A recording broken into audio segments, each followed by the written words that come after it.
Bonjour Raphaël Audouard. Bonjour. Merci d'être avec nous ce matin. Alors, la condamnation de Marine Le Pen à l'inéligibilité a été le sujet politique de la semaine. Quelles ont été les réactions en Europe ? En fait, la presse européenne et la presse occidentale a beaucoup parlé de ce sujet, parce qu'évidemment, le fait que Marine Le Pen ne puisse probablement pas être candidate aux prochaines élections, si rien ne change, ne pourra pas être candidate aux prochaines élections présidentielles, forcément, ça a été un séisme politique. Et la presse internationale a beaucoup parlé, parce que ça peut bouleverser en fait la situation politique en Europe et en Occident. On a aussi une condamnation de la part des conservateurs du monde entier. On peut penser à Viktor Orban, à Matteo Salvini ou à Giorgia Meloni en Europe, mais ou à Geert Wilders, leader des conservateurs néerlandais, mais aussi au gouvernement américain par le biais d'Elon Musk et de Donald Trump, ou encore l'ancien président brésilien Jair Bolsonaro, qui ont tous condamné en fait cette condamnation de Marine Le Pen. Donc, de nombreuses personnalités de droite n'ont pas manqué d'inscrire cette condamnation dans un contexte de pratique de moins en moins démocratique en Europe. Et en quoi cette condamnation fait écho à d'autres événements similaires en Europe, justement ? Il y a quelques semaines, j'avais parlé de ce qui se passait en Roumanie, c'est-à-dire où le candidat conservateur, le candidat patriote Călin Georgescu avait, on le rappelle, en novembre dernier, fini premier lors du premier tour des élections présidentielles, et la Cour suprême roumaine avait annulé l'élection. Et ensuite, Georgescu avait été arrêté, et maintenant il est interdit de se présenter aux prochaines élections roumaines, alors qu'il était le grand favori. Une autre candidate patriote, Soso Hacha, a aussi été empêchée de se présenter en Roumanie. Donc on voit qu'en Roumanie, il y a eu cette même pratique d'interdiction par la Cour suprême de candidatures patriotes. Ce qui est intéressant, c'est comme en France, où parmi les explications de la juge, on voit des réalités politiques, parce que par exemple, la juge affirme que parce que le Rassemblement national a un discours critique de l'Union européenne, c'est d'autant plus scandaleux qu'ils aient fait ce dont on les accuse. Mais là, c'est pareil en Roumanie, où parmi les éléments qui expliquent l'interdiction de ces deux candidats de se présenter, il y a le fait que, selon la Cour suprême, leur candidature remettrait en cause l'adhésion de la Roumanie à l'Union européenne et à l'OTAN, comme si, en fait, ces prises de position justifiaient l'interdiction d'une candidature. Et on peut penser aussi aux procès qui ont touché Donald Trump, à l'interdiction de se présenter désormais en Brésil de Jair Bolsonaro, l'ancien président conservateur qui désormais a été interdit de se présenter.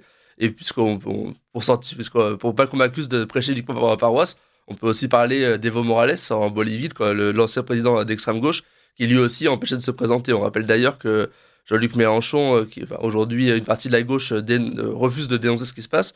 Mais en 2019, Jean-Luc Mélenchon dénonçait ce qu'il appelait le lawfare, l'utilisation du juridique pour empêcher des candidats à l'époque de gauche, on peut penser à Lula, on peut penser à Morales, de se présenter. Donc on assiste à une tendance forte en Occident, c'est-à-dire en Europe et dans le reste de l'Occident, de l'utilisation de la justice comme une arme politique pour empêcher les candidats anti-système de se présenter. Et est-ce qu'on peut parler de dérives antidémocratiques dans l'Union européenne ? Oui, parce qu'en fait, là, ça ne touche pas uniquement les candidats. En fait, ce qu'on voit, c'est qu'il y a une dérive, comme vous l'avez dit, antidémocratique. On peut penser, par exemple, au refus de l'Union européenne de reconnaître les résultats de l'élection présidentielle en Géorgie. On peut rappeler aussi le cas du référendum de 2005, où le traité constitutionnel était revenu par le biais du traité de Lisbonne. On voit aussi, de manière générale, dans la société occidentale, un recul de la démocratie, une censure des idées patriotes par le biais de la cancel culture ou par la censure sur les réseaux sociaux. Il y a des pays comme l'Allemagne, comme l'Angleterre, on peut aller en prison pour un tweet. On voit aussi des problèmes bancaires avec les banques qui refusent de prêter aux candidats patriotes, par exemple au Rassemblement national lors des élections présidentielles, ou qui ferment des comptes de militants patriotes ou d'organisations patriotes. On peut penser aussi aux dérives qu'il y a eu au moment du Covid, au-delà des débats sur le Covid en tant que tel ou sur le vaccin. Le pass sanitaire est quand même une rupture dans la conception qu'on a de l'État, dans la conception qu'on a de la possibilité de l'État d'intervenir dans la vie des citoyens. En fait, c'est une rupture. Donc, on voit que sur tous ces plans-là, aussi bien sur le plan de la capacité de se présenter aux élections, sur le plan bancaire, sur le plan de la liberté d'expression, sur le plan des libertés individuelles, on a une dérive de plus en plus autoritaire de la part des puissances progressistes, enfin dites progressistes.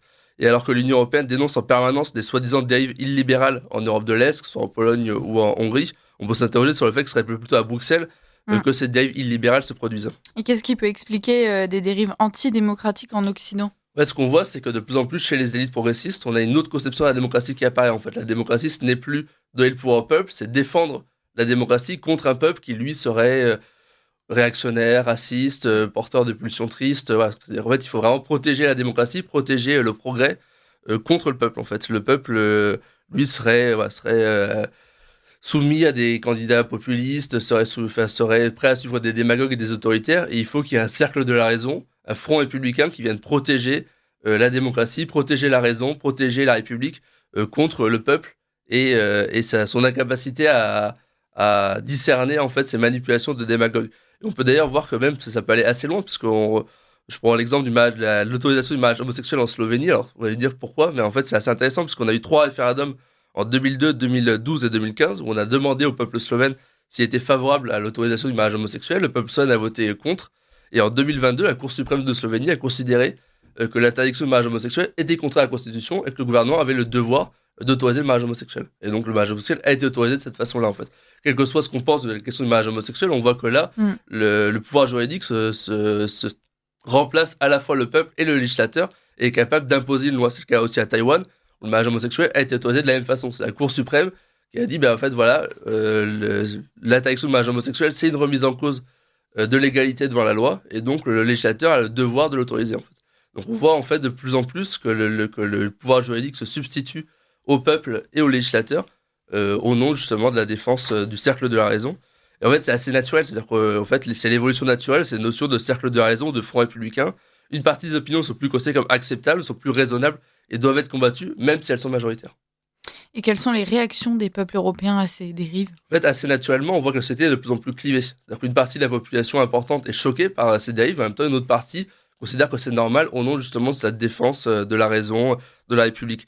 Et c'est assez logique, puisqu'au final, ce discours-là, en fait, consiste à montrer l'autre, à montrer ses adversaires politiques, non plus comme des personnes qui défendent une autre vision du monde, une autre vision alternative, acceptable. Mais non, en fait, ça consiste à soit considérer que ces positions sont absurdes, sont déraisonnables, c'est l'idée de cercle de raison, soit qu'elles sont extrémistes et anti-républicaines, soit même qu'elles sont, en fait, que ces partis, que ces mouvements conservateurs ou patriotes sont soumis à des puissances étrangères. On se rappelle de l'accusation de soutien à la Russie qui touche tous les partis conservateurs, et de plus en plus maintenant les accusations de soutien au gouvernement de Donald Trump.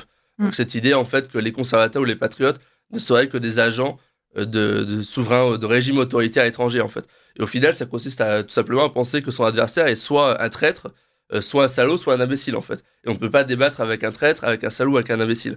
Donc en fait, on sort en fait d'une conception démocratique, on sort d'une conception en fait où la vie est dominée par le débat entre deux visions du monde, pour entrer dans une vision où il y a une vision acceptable et une vision inacceptable. Ça rappelle un peu le macartisme aux États-Unis au moment de la guerre froide, où les communistes étaient persécutés par le gouvernement. Et là, on a un peu cette idée-là.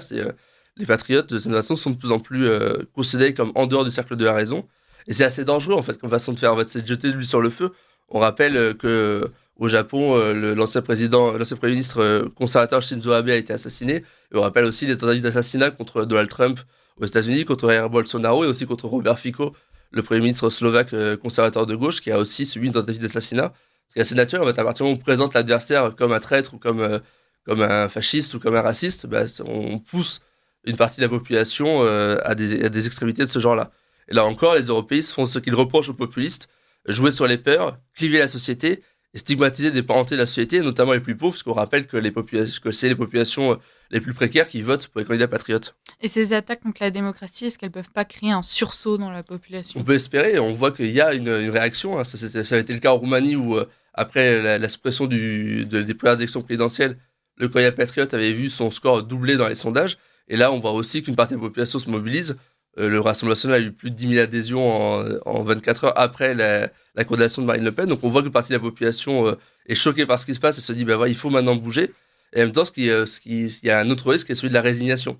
On voit aussi que des gens se disent en fait, ça montre qu'il n'y a aucune solution, que quoi qu'on fasse, on ne peut pas sortir.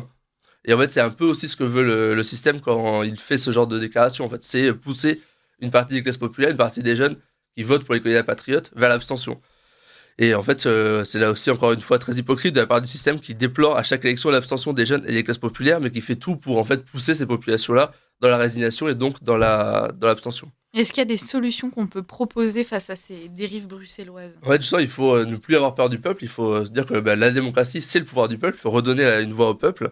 On rappelle quand même que les jeunes et les classes populaires et moyennes votent massivement pour les partis patriotes, et que si des patriotes progressent partout, en fait, ce qu'on voit, c'est que beaucoup d'idées, notamment la réduction de l'immigration, est majoritaire dans la société, mais les élites politiques refusent de l'entendre.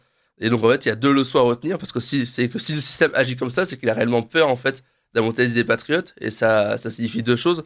À la fois que c'est là que constitue la vraie opposition au bloc bruxellois, au bloc soi-disant progressiste, et la deuxième leçon, c'est que les patriotes peuvent gagner, sinon ils ne seraient pas persécutés comme ça. Merci Raphaël Audouard pour Merci cette chronique. On vous retrouve la semaine prochaine. Merci.